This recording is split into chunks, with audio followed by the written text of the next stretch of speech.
말씀하시는 화에 관한 말씀을 보았죠. 누가복음에는 복에 대한 말씀이 4개가 나오고 화에 관한 말씀이 4개가 나옵니다.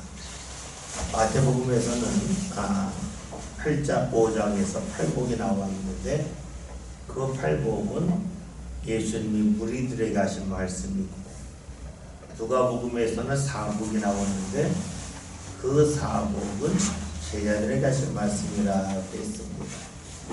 또 마태복음에는 화 있을진저라고 하는 말씀이 누가복음 23장에 집중적으로 나와 있습니다. 그런데 마태복음에서 23장에 나와 있는데 누가복음에서는 이제 복에 관한 말씀 다음에 화에 관한 말씀이 4개로만 나와 있습니다. 물론 이것도 제자들에게만 하신 말씀이죠. 예수님이 제자들에게 복에 대해 말씀하시고 화에 대해 하신 말씀의 핵심이 어디 있습니까?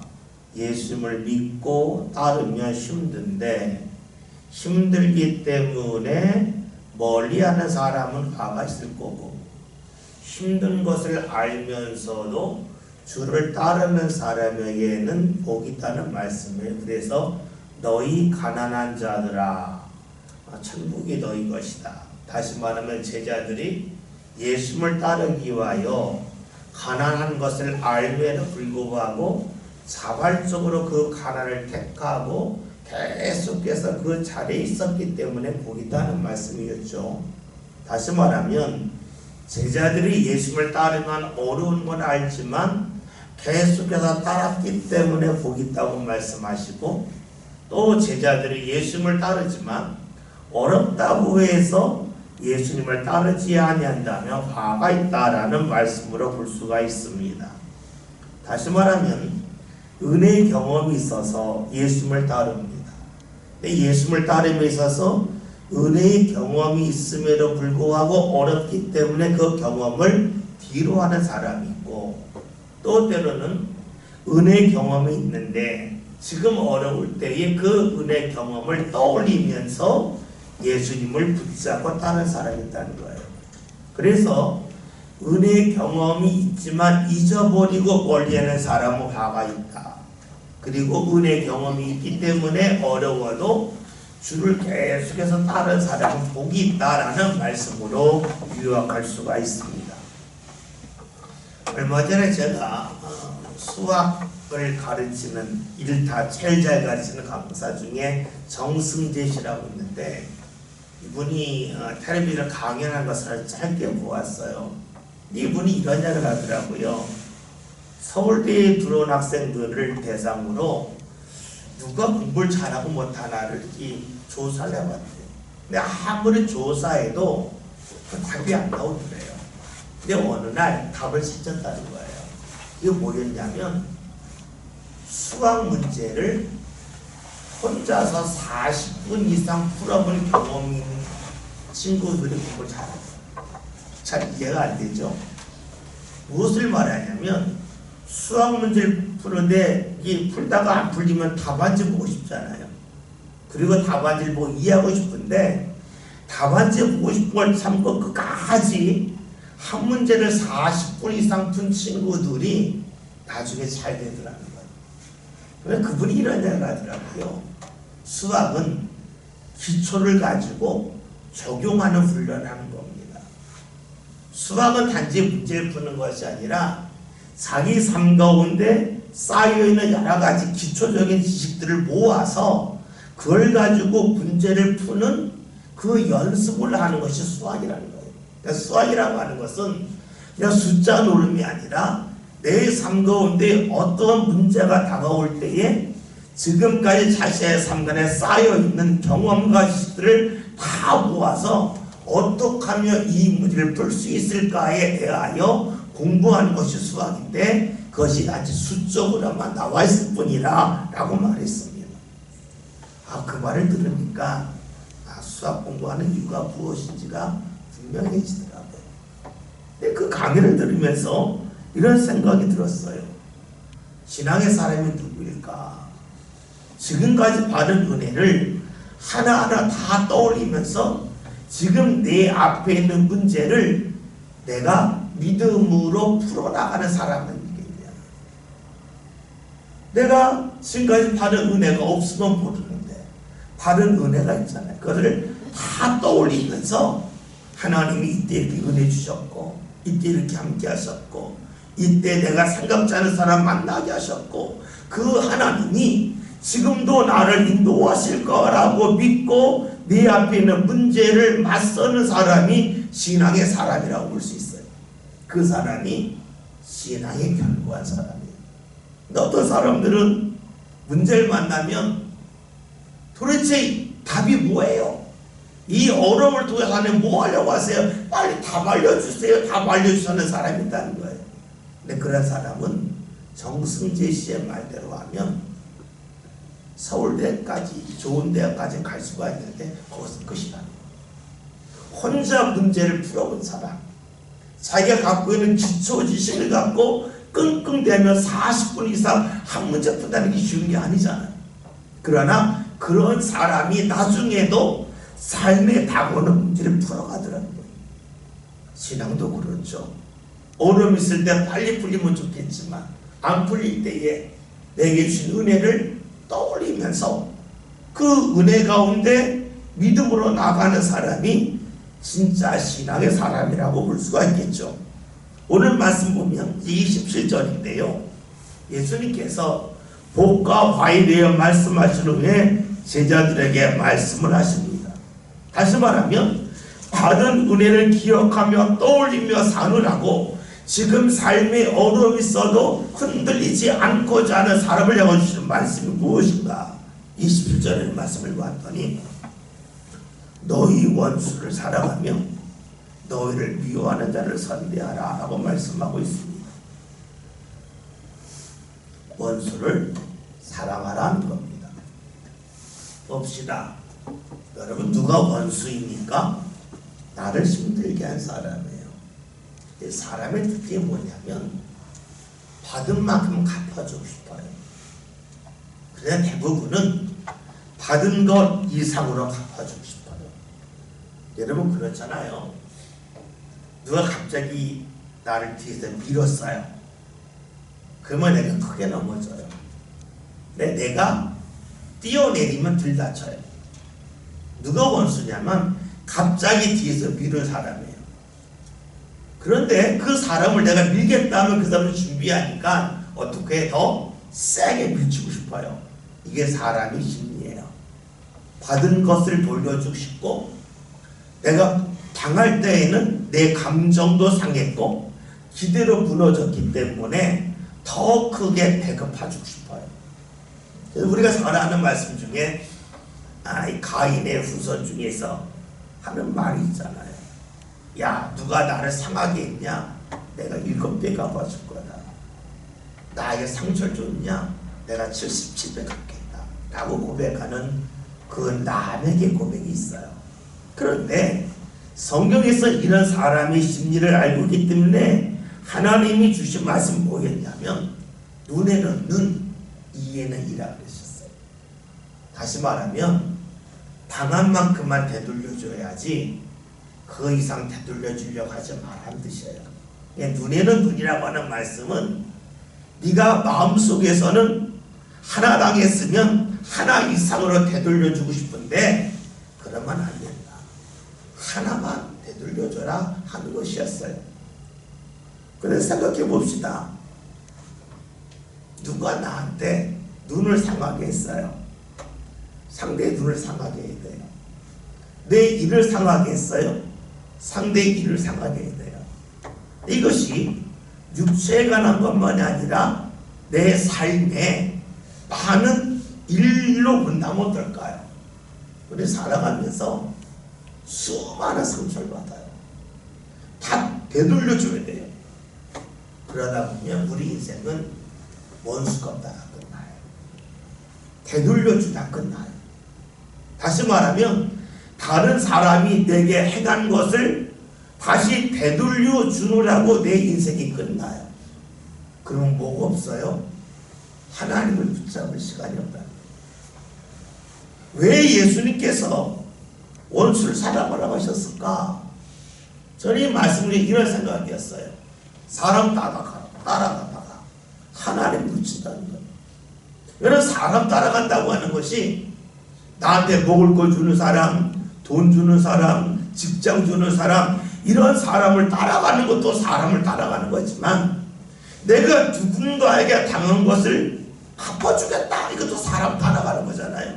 근데 그러다가 우리의 인생을 허비할 수도 있고, 그러다가 하나님을 놓칠 수 있다 하는 겁니다.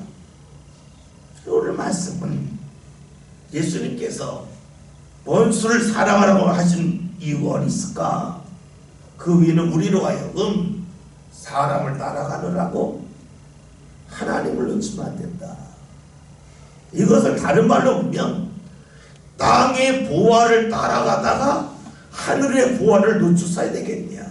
또 다른 말로 하면 땅의 영광을 따라가다가 하늘의 영광을 놓쳤어야 되겠느냐는 말씀으로도 읽을 수가 있습니다. 그러면 우리는 이렇게 질문할 수가 있어요. 제가 원수를 잊을 수 있겠는데 원수를 사랑하라고 하는 것은 좀 과하십니다. 잊는 것도 어려운데 어떻게 사랑을 합니까? 우리가 자연스럽게 이런 질문이 나오지 않습니까? 네, 여러분, 잊고 싶다고 해서 잊어지면 얼마나 좋아요. 잊어지지가 않아요. 우리가 종이에다가 연필로 무언가 글씨를 썼다고 생각해보고 그림을 그렸다고 생각해봅시다. 조지를 빡빡 지우면 지워져요. 그런데 연필 자국이 남아요. 네, 비유하는 것이 보통 때는 연필 자국이 잘 안 보이는 것 같은데 어느 날 그 연필 자국이 엄청나게 잘 보여요. 여러분, 그런 경험 없으세요? 내가 누군가를 잊은 것 같은데 어느 날 갑자기 그 사람이 행했던 일이 갑자기 다 떠올라요. 제가 지난주 설교 시간에 말씀드렸잖아요. 냉장고 문을 열면 계란이 있는데 그 계란을 보면 갑자기 어렸을 때의 계란에 밥 비벼 먹었던 생각이 난다고 그랬어요. 근데 이것이 계란말이겠다는 거예요. 누군가 나에게 힘들게 한 사람이 있어요. 근데 그 사람이 보통 때 생각이 안 나요. 여러분, 계란 본다고 해서 제가 늘 계란에 밥 비벼 먹게 생각하는 게 아니죠. 어느 날 갑자기 생각나는 것처럼 누군가에 대한 아쉬움과 누군가에 대한 미움, 특히 원수라면 잊은 것 같은데 안 잊어져요. 이게 우리의 모습이에요. 잊은 것 같은데 내 몸이 아프거나 힘들면 문득문득 막 떠올라요. 안 잊혀져요. 우리가 생각해 봅시다. 연필로 그림이 있는데 지웠어요. 근데 거기에다가 유화라고 그러죠. 두터운 그 물감으로 칠하면 여러분 안 보여요. 다시 말하면 우리가 잊으려고 해서 잊어지지 않아요. 그러게 주님 뭡니까? 사랑으로 덧입히라는 거예요. 그래야 잊는다는 거예요. 그래야 사라진다는 거예요. 그래야 사람을 따라가느라고 하나님을 잊어버리는 안타까움이 없음을 말씀합니다. 다시 생각해 봅시다. 여러분 삶 가운데 여러분을 가장 힘들게 한 대상이 누구입니까? 제가 볼 때는 자녀예요. 자녀만큼 여러분을 힘들게 한 사람이 없어요. 다른 사람은 날 힘들게 해도 어쩔 한번 보잖아요. 피하고 싶으면 피하면 되잖아요. 근데 자녀는 매일 봐야 돼요. 피하고 싶어도 피하지 못해요. 그러니까 인생에서 나를 제일 힘들게 한 건 자녀예요. 어떤 목사님이 그러더라고요. 설교 시간에 이런 이야기 하셨어요. 자녀가 했듯이 아내가 자기한테 그랬으면 목사지만 몇 번이나 했대요. 그렇죠? 배우자는 용서가 잘 안 돼요. 그런데 자녀는 용서가 돼요. 그럼 질문을 해야 돼요. 자녀가 원수와 같은데 제일 힘들게 했는데 어떻게 자녀를 볼 때에 과거에 날 힘들게 했던 것이 안 떠오를까? 다른 사람이 그래도 다 떠오르잖아요. 근데 자녀는 안 떠올라요, 잘. 왜 그럴까요? 이유는 간단해요. 사랑하니까. 사랑하니까 안 떠오르는 거예요. 사랑으로 덮었기 때문에 안 떠오르는 거예요. 사랑하지 않고 냉정한 관계를 본다면 어떻게 봐요? 못 보는 거예요.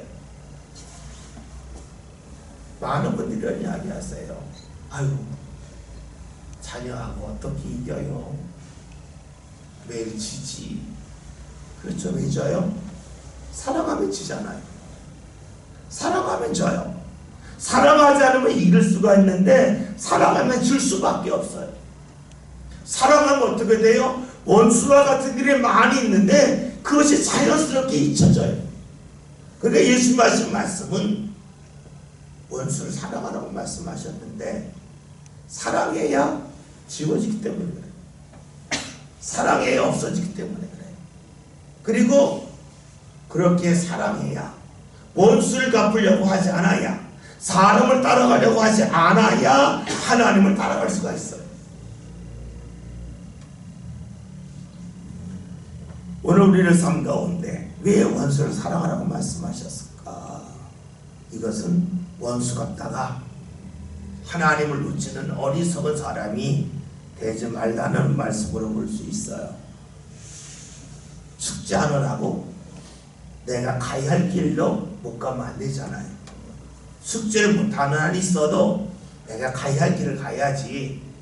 내가 생각한 자그마한 숙제 다 하느라고 내가 가야 할 길을 못 간다면 어리석음인데, 이것을 믿음으로 본다면 사람에게 숙제를 하느라고 하나님이 내게 허락하신 길을 못 간다면 어리석다고 볼 수가 있겠죠. 그런 맥락에서 본다면 미워하는 자를 선대하라고 하는 말씀도 쉽게 보여줄 수가 있어요. 우리 옛말에 미운 놈 떡 하나 더 주라는 말씀이 있어요. 미운 놈을 왜 떡 하나 주라고 그랬을까? 뭐 여러 가지 해석이 필요하겠죠. 그런데 살면서 느껴지는 게 있어요. 경험인데요. 떡을 계속 주면요, 상대가 달라집니다. 그렇죠? 떡을 가끔 주지 않고 떡을 계속 주면 상대가 달라져요. 그런데 놀라운 것은 상대가 달라지면 나도 그를 다르게 봐요. 다시 봅시다. 미운 사람이 있어요. 떡을 더 준다. 별로 마음이 안 내키지만 주는 거예요. 근데 계속 주다 보면 내 마음은 별로 뜨고 냉한데 어느 상대가 달라져요. 상대가 웃기 시작해요. 상대가 날 힘들게 하지 않아요. 그러다 보면 나도 모르게 웃게 돼요. 다시 봅시다. 나를 미워하는 사람이 있어요. 근데 그 사람을 가까이 하는 방법 중에는 내가 달라지는 거가 있고 상대가 달라지는 게 있어요. 그런데 상대가 달라지게끔 함을 통하여 내가 달라져요. 그러니까 나를 미워하는 사람에게 내가 미워하는 것이 아니라 계속 선대함을 통하여 그가 달라지면 내가 달라질 수가 있겠구나 하는 것을 볼 수 있어요. 여러분 그렇잖아요. 우리가 세상 살 때에 아주 냉정하게 말해서 남이 먹으니 되게 중요하겠어요? 내가 중요하지. 그런데 내가 상대 때문에 마음이 상하지 않으려는 방법 중 하나는 내가 달라지는 게 있고 상대가 달라짐을 통하여 내가 따라가서 달라질 수 있어요. 근데 그 방법 중 하나는 무엇이냐? 선대하라는 거예요. 우리 옛말대로 한다면 미운 사람 떡 하나 주는 거예요. 그러면 그 사람이 조금씩 달라져요. 그 사람이 달라지면 그 사람을 마주하는 나도 달라져요. 우리 오늘 말씀을 보면서 이거 억지로 하는 건데 하지만 그것이 결국은 나를 위한 거라고 볼 수도 있습니다. 생각해 봅시다. 내가 의도한데도 상대가 반응하지 아니할 수도 있습니다. 근데 우리는 믿음의 사람이에요. 믿음의 사람은 내가 믿는 대로 된다고 하는 것도 되겠지만 내가 믿음의 사람이라고 하는 것은 내 힘으로는 아니 되지만 주님이 도우시면 됨을 믿는 거예요. 그러니까 믿음의 사람은 내가 노력해서 되면 좋겠다 하는 마음도 있지만 내가 해도 안 되지만 주님이 도우시면 된다고 믿는 거예요. 그래서 우리 오늘 말씀대로 살려고 할 때 어려워요. 그래서 우리 필요한 것이 뭐예요? 주의 도우심이 필요한 거예요. 우리가 말씀을 들으면서 이렇게 질문할 수 있어요. 그게 어려움을 어떻게 해요? 당연한 질문이에요.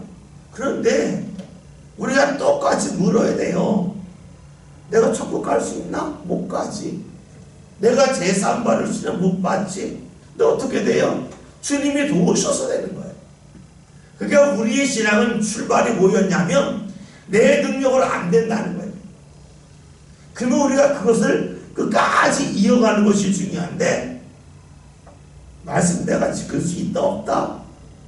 물론 지킬 수 있는 말씀도 있어요. 못 지킨다 할 때에 못 지키는 말씀을 왜 내게 해주시냐라고 말한다면 믿음의 사람이 아니에요. 주님이 나를 도우셔서 이 말씀을 지키는 사람으로 내가 변해졌으면 좋겠습니다. 그래서 우리에게 필요한 것이 기도예요. 그것이 믿음이에요. 우리는 믿음의 사람이라고 말하면서 자꾸만 내 능력을 갖고 말씀을 대하려고 할 때가 있어요. 그러면 그 순간에 우리는 말해야 돼요. 나는 믿음의 사람이 아니야. 나는 내 능력으로 주님 앞에 다가서는 사람이야 라고 말해야 돼요. 여러분, 우리는 믿음의 사람이라고 고백을 해요. 그것은 무엇을 말하냐면 내 능력으로 할 수 없다는 거예요. 말씀을 들었을 때에 왜 그렇게 힘든 말씀을 하세요? 쉬운 말씀을 좀 주시지 라고 한다면 내가 믿음에서 떨어진다는 거예요. 말씀은 어려운 거예요. 그래서 믿음으로 주의 말씀을 받아들이고 그 말씀을 믿음 가운데 행하기 위해서 주의 도우심이 필요함을 고백하는 게 신앙이에요. 우리가 주의 도우심을 구하는 것이 지난 주일 말씀대로 한다면 몸의 습관이 되어야 돼요. 그래야 우리가 하나님 앞에 갈 때에도 내일 힘으로 못 가요. 예수님이 날 도우셔야 돼요. 자연스러운 고백이 나오죠. 근데 우리가 이 세상에 살면서 말씀을 지킬 때에 내 능력으로 지킬 수 있다, 내가 못 지킨다, 이렇게 분별하던 사람이 맨 마지막에 하나님 제가 천국 갈 때에는 믿음으로 갈게요 할 수 있겠는가? 어렵다는 거예요. 그래서 우리가 오늘 말씀 원수를 사랑하라 미워하는 자를 선대하라는 말씀은 주님에게 초점을 맞춰라. 오늘 말씀 제목은 메아리가 되지 말라, 다른 사람이 끌려다니지 말라, 네가 가야 할 믿음의 길을 걸어가라는 말씀도 되겠지만 이러기 위해서 주의 도움을 구하는 기도가 우리에게 필요함을 알 수가 있습니다. 28절을 함께 보겠습니다.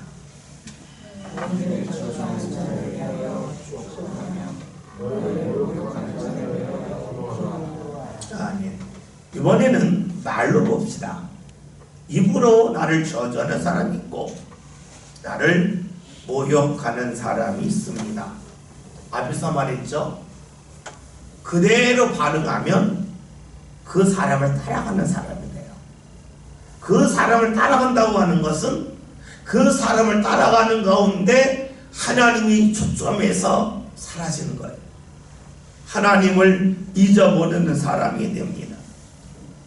그러면 우리에게 물을 것이 있어요. 나를 저주하는 자를 위하여 우리가 바로 축복할 수 있을까? 그리고 나를 모욕하는 자를 기도할 수 있을까? 안 된다는 거예요. 언제 될까요? 내 믿음의 수준에 맞게 우리는 반응할 수밖에 없어요. 그러니까 내 믿음이 자라면 자랄수록 어떻게 될까요? 돌아오는 시간이 빨라지는 거예요. 우리가 건강할 땐 피곤해도 이 피곤해서 다시 일상으로 돌아오는 회복하는 시간이 빠르잖아요. 짧잖아요. 건강해지면 길어져요. 건강에 따라서 회복력이 달라요. 마찬가지죠. 하나님의 말씀이, 주님의 말씀이 모욕하고 저전자를 축복하고 기도하라 했는데 이것이 바로 될 수도 있고 시간이 걸릴 수도 있겠고 때로는 한참 시간이 지난 다음에 될 수도 있어요. 여러분 그렇잖아요. 여러분에게 힘들게 말했던 사람이 지금은 용서되지 않는데 시간이 지나면 용서될 수도 있어요. 여러분 그렇잖아요. 10년 전에 여러분을 힘들게 했던 사람이 있는데 그 사람 보면 시간이 지나면서 잊어질 때가 있고 용서할 때가 있잖아요. 마찬가지죠. 우리의 삶도 그래요. 그러나 이것이 믿음으로 본다면 믿음의 힘에 따라서 우리의 회복력, 다시 말하면 믿음으로 반응하는 그 시간이 달라질 거예요.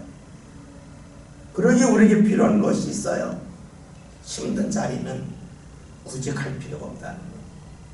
힘든 자리가 어떤지 몸이 힘들다가 아니라 내가 상처받아서 이 상처에서 회복되기 어려운 자리라면 굳이 갈 필요가 없어요.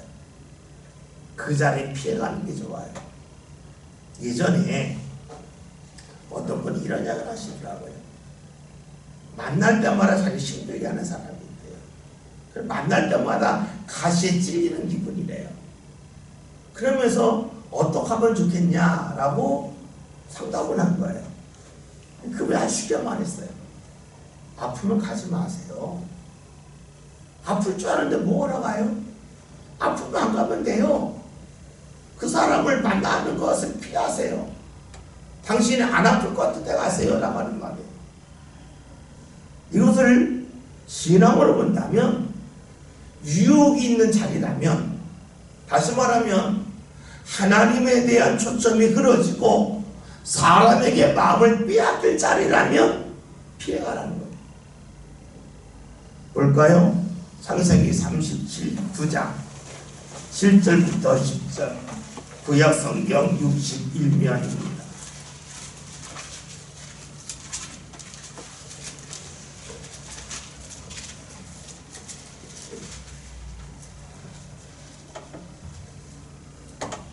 창세기 39장 7절부터 10절 구약 61면 한 절씩 거듭합니다. 그 후에 그의 주인의 아내가 요셉에게 눈짓하다가 동침하기를 정하니 요셉이 거절하여 자기 주인의 아내에게 이르되 내 주인이 자신의 모든 소유를 간섭하지 아니하고 다 내 손에 위탁하였으니 이 집에는 나보다 큰 이가 없으며 주인이 아무것도 내게 금하지 아니하였어도 금한 것은 당신뿐이니 당신은 그의 아내임이라.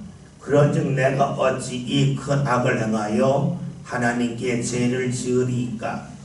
여인이 나가 요셉에게 전하였으나 요셉이 듣지 아니하여 동침하지 아니하였더라 함께 기뻐하지 아니하였더라. 네. 요셉에 관한 말씀인데 요셉이 보디발의 아내가 유혹할 때에 그 유혹을 당당하게 맞서면서 넘어가지 않았다는 말씀과 더불어 나중에 그 유혹하는 자리까지 피해갔다는 거예요. 맨 마지막에 함께 있지도 아니했다. 오늘 우리가 신앙생활 할 때에 내가 이기고 나가는 것도 중요해요. 그런데 내가 지칠 것 같고 내가 상처받을 것 같으면 피해가는 게 나아요. 우리가 사람을 만날 때에 만날 땐 즐거웠는데 만나고 나면 나중에 에너지가 쑥 빠지는 경우가 있어요. 근데 그것이 한 번이 아니라 반복적으로 일어나는 사람이 간혹 있어요. 여러분 그렇다면 그 사람을 꼭 만나야 될 일이 아니면 굳이 만날 필요가 없다는 거예요. 우리가 주의 말씀대로 바로바로 반응할 수 있는 영적인 체력, 신앙의 체력이 강하다면 상관없어요. 근데 모든 사람에게는 다 부족함이 있어서 흔들림이 좀 있단 말이에요. 힘이 빠짐이 있단 말이에요. 그 힘이 빠지고 내가 지칠 것 같고 내 삶 가운데 나를 흔들 만한 사람이라고 여긴다면 요셉이 그랬던 것처럼 함께 있지 아니하는 피해가는 것이 낫습니다. 우리가 사람을 만나다 보면 두 종류의 사람이 있죠. 정서적으로 가까운 사람이 있고 또 어떤 사람은 오래 만났기 때문에 가까운 사람이 있어요. 실제적으로는 잘 맞지 않는데 오랫동안 함께 지냈기 때문에 가깝다고 여기는 사람이 있어요. 근데 그런 사람들 중에는 나를 힘들게 하는 사람이 있고 내 에너지를 소진시키는 사람이 있어요. 그럴 때 우리에게 필요한 것이 무엇일까? 주의 말씀대로 모욕하는 자 축복해야지, 그러놓고 기도해야지. 그것도 중요하지만 일단 내가 살아야 되잖아요. 어떻게 피할 때는 피하는 것이 낫다. 우리가 신앙인으로서 하나님에게 초점을 맞춰야 되는데 그것이 좋은 일이든 나를 힘들게 하는 일이든 하나님에게서 초점을 흐리는 일은 유혹이에요. 그 유혹의 자리는 피하는 게 낫다라고 볼 수가 있습니다. 29절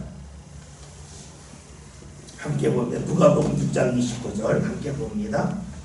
너희 명을 치는 자에게 적함도 돌려내며 내 목소리를 들으면 자에게 속옷도 거절하지 말라. 아멘. 우리가 말씀을 읽을 때는 조심해야 될 것이 있어요. 그것이 글자 그대로 읽을 때에 매우 위험하다는 거예요.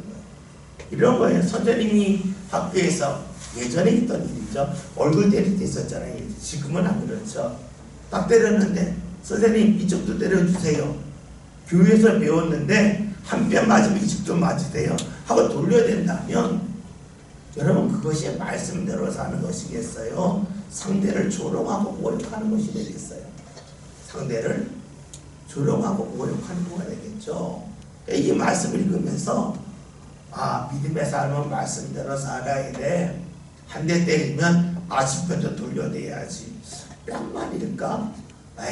어깨도 마찬가지지. 누가 이쪽 때리면 이쪽도 때려주세요. 저 말씀 가운데 살고 싶어요 라고 말할 수는 없잖아요. 우리의 말씀을 읽으면서 이 말씀을 글자 그대로 읽으면 위험하다는 거예요. 어떻게 볼 것인가? 뺨을 때렸다고는 모욕했다는 거거든요. 근데 나를 모욕한 사람이 내가 생각하지 않았던 모욕도 할 수 있어요.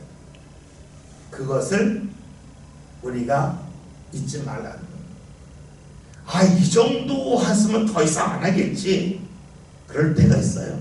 나를 이만큼 힘들게 했으면 더 이상 힘들게 하면 사람도 아니야. 이런 마음을 가질 수 있어요. 뺨을 맞았다는 거예요. 그러나 사람이 악해지는 것은 끝이 없어요. 그러니까 이야기가 끝이라고 생각하지 말라는 거예요. 사람에 대하여 이 사람이 더 힘들게 할 수 있다고 하는 것을 생각하라는 말씀으로 보는 게 좋을 거예요. 우리가 이 말씀을 글자를 읽어서 한 대 때려 한 대 또 때려주세요. 겉옷을 달라고 했더니 이것만 가져가면 안 되죠. 속옷도 가져가세요 라고 말하는 건 아니겠죠. 물론 여기서 겉옷은 우리를 말하면 코트를 말해요. 속옷은 지금으로 말하면 셔츠를 말해요. 여기서 속옷이 우리가 지금 입는 속옷을 말하는 게 아니라 겉옷은 코트를 말하는 거고 속옷은 셔츠를 말하는 거예요. 그러니까 여기 속옷이 우리가 입는 속옷과는 좀 개념이 다르다고 하는 것을 볼 수가 있어요. 다시 봅시다. 뺨을 때렸는데 다른 뺨도 때릴 줄 모른다. 각오하라는 거예요. 믿음의 사람이 누군가에게 모욕을 당할 수, 특별히 제자들이 그렇죠. 근데 그 모욕이 생각한 것 이상으로 다 모을 수 있다는 거예요. 이것을 예수님은 오 기억하라고 말씀하고 계신다라고 보는 게 좋을 겁니다. 그리고 그렇게 각오하는 이유는 더 어려운 일이 있다 할지라도 하나님에 대한 초점을 내가 흐리지 않겠다는 거예요. 내가 더 이상은 못 참아하면 어떻게 해요? 그 이상으로 왔을 때는 내가 못 참으니까 사람에게 반응할 거고, 사람에게 반응하다 보면 하나님을 잃어버리겠죠. 그러니까 나는 더 이상은 못 참아 하는 마음이 있을 수가 있겠지만 그러하지 말라는 거예요.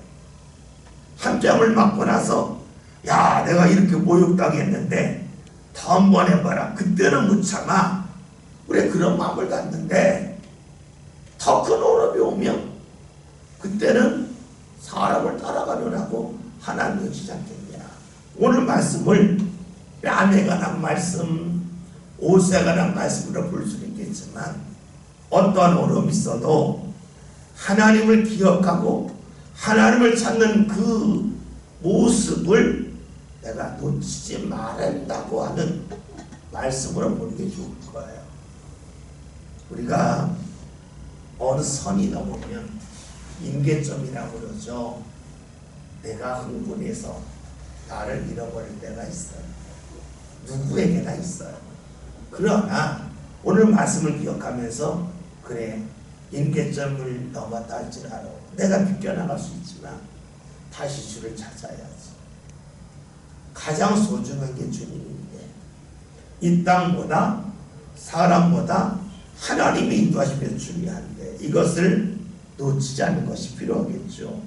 30절에는 말씀 보겠습니다. 내게 많은 자에게 주며 이것을 가져가는 자에게 다시 달라 하지 말며. 아멘. 이 말씀을 그냥 읽는다면 남이 부탁하니까 다 들어줘야 된다라고 볼 수 있어요. 그런데 이 말씀은 앞에서 언급했던 것처럼 제자들에게 주신 말씀이에요.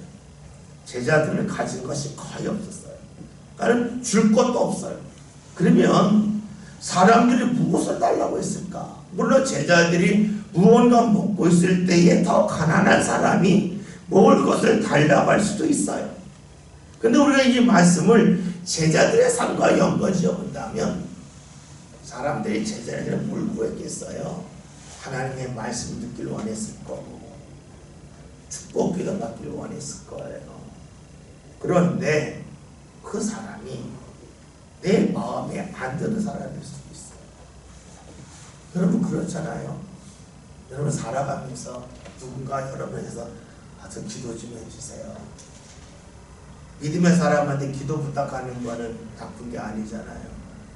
근데 내게 부탁한 사람이 내 마음에 큰 상처를 준 사람이 아직까지 것이만 기억에 나요. 여러분 그때에 기도를 해야 돼요? 말아야 돼요? 어렵죠? 오늘 말씀을 그런 자리에서 보면 쉬울 것 같아요. 네게 구하는 자가 있다. 누가 너에게 와서 하나님의 말씀을 전해달라고 그런다. 누가 너희들에게 와서 기도해달라고 그런다.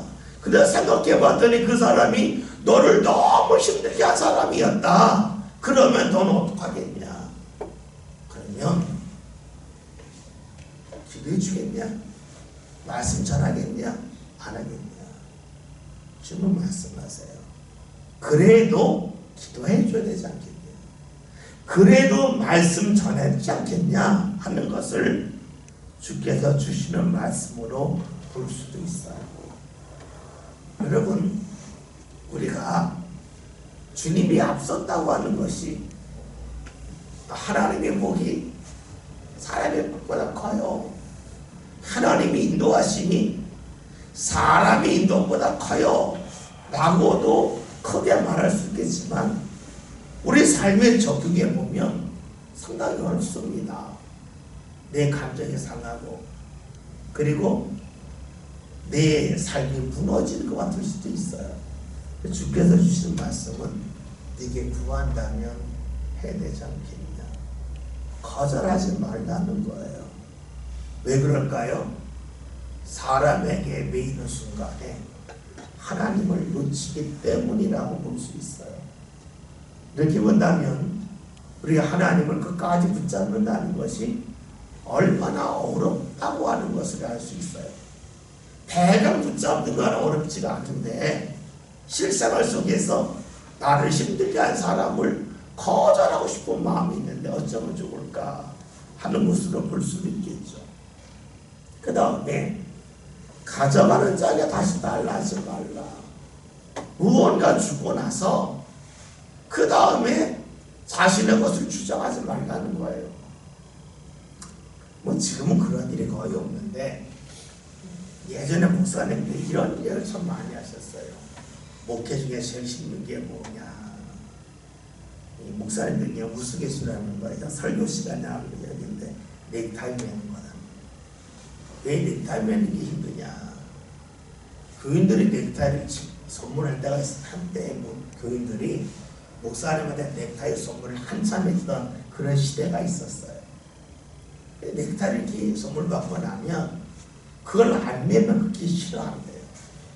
특히 이제 나이 많으신 할머니들이 이 넥타이를 사오는데 목사님이 마음이 너무 마음에 안 드는데 사왔다는 거예요.